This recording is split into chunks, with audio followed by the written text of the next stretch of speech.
As young people march for freedom on the streets of Khartoum, Sudanese refugees in Egypt like Hadi keep a watchful eye on events back home. He asked VOA to blur his face. Hadi says he fled Sudan in 2014 after being targeted for becoming a Christian. The police told me to stop going to church and renounce my faith, but I said no. They beat me and hung me upside down in prison. I have torture marks on my body. Hadi fled to a Cairo slum after spending weeks in a Sudan jail. Here, he turns to refugee agencies for odd jobs to survive. For refugees that have left Darfur after enduring years of strife, some still dream of political change in their homeland. This refugee also asked VOA to blur his face. I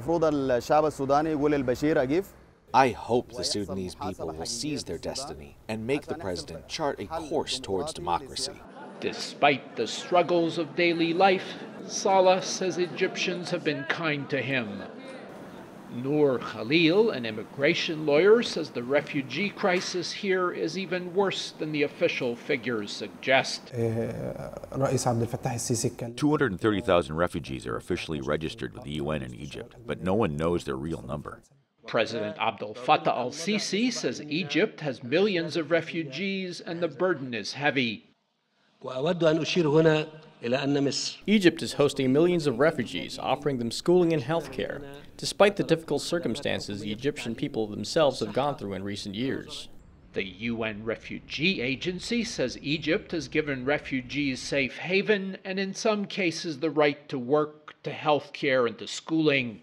Officials say the UN also helps. We make sure that they have access to basic services and are also supported and protected in the best way we can.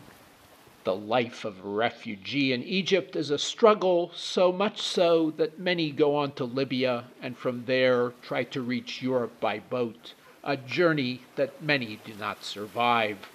Edward Yeranian for VOA News, Cairo.